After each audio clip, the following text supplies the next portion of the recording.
Many years ago, there was a large old building called Brookville Asylum. It was far away from the city, in a lonely place surrounded by thick woods. This asylum was where people sent those who were mentally ill. The people were often forgotten by their families and left alone in this asylum. The building was huge, with long dark hallways that seemed to go on forever. The rooms were very small, with just a bed and tiny windows high up on the wall. The walls were grey, and the paint was peeling off. The windows were dirty, and the whole place smelled musty. The doctor and nurse, they were not kind. They treated the patients very badly. They would tie them to their beds or lock them in the dark rooms for days. The food was awful, and the patients were always cold and hungry. People say that many patients died there because of the terrible conditions. When the asylum was finally closed in the 1950s, it was left empty. Nobody wanted to buy the building because everyone knew the terrible stories about it. Over the time, it became a place where curious people went to explore, especially at night. They wanted to see if the stories were true. People who visited the asylum said they heard strange noises, like footsteps in the dark, even when no one else was around. They saw shadows moving along the walls, even though there was nothing to cast a shadow. Some said they felt a cold hand touch them, but when they turned around, no one was there.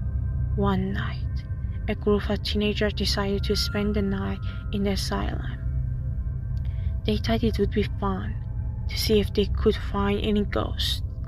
They brought flashlights, camera, and some snacks. The night was very cold, and the wind was blowing hard.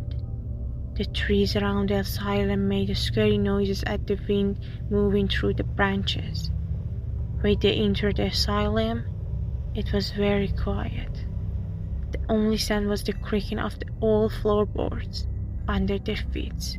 As they walked through the dark hallways, the flashlight flickered, making the shadows on the walls dance.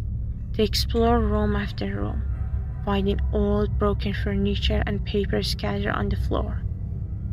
Everything was covered in the dust. They took a picture and laughed nervously, trying to be brave, but they were all very scared inside. After a while, they found a big rusty door at the end of the long hallway. It was different from the other's door because it had the heavy bolts on it, like someone had wanted to keep something inside. They looked at each other, their hearts beating fast. One of the boys, Jason, said they should open it and see what was inside. The others weren't so sure, but in the end, they agreed. They used a metal bar to pry the bolts open. The door creaked loudly as they pushed it, and a cold draft blew out from the dark space behind it. They shined their flashlight into the room and saw a narrow staircase leading down to the basement. The air was colder as they descended the stairs, and it smelled damp and rotten. They reached the bottom and found themselves in a small square room. The walls were covered with a strange symbol that looked like they were painting with something dark.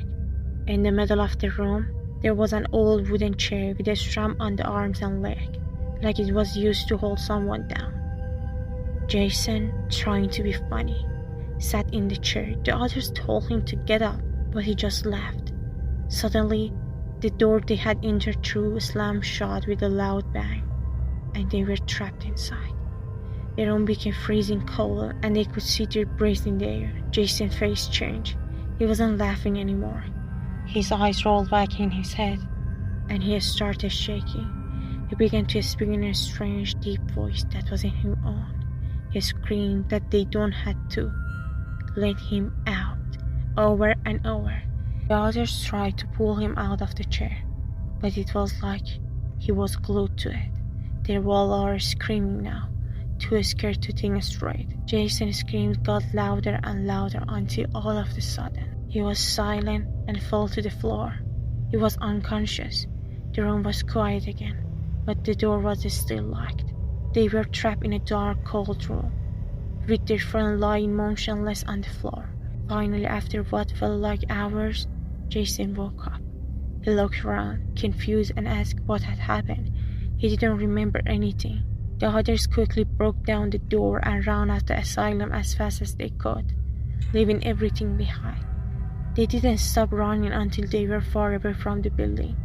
They never spoke about that night again. But they never went back to the asylum either. Years later, when the building was torn down, the workers found a hidden room in the basement, right where the teens had found the chair. Inside, they found old documents that showed this room was used for a terrible experience on the patients. Many of them died in that very room.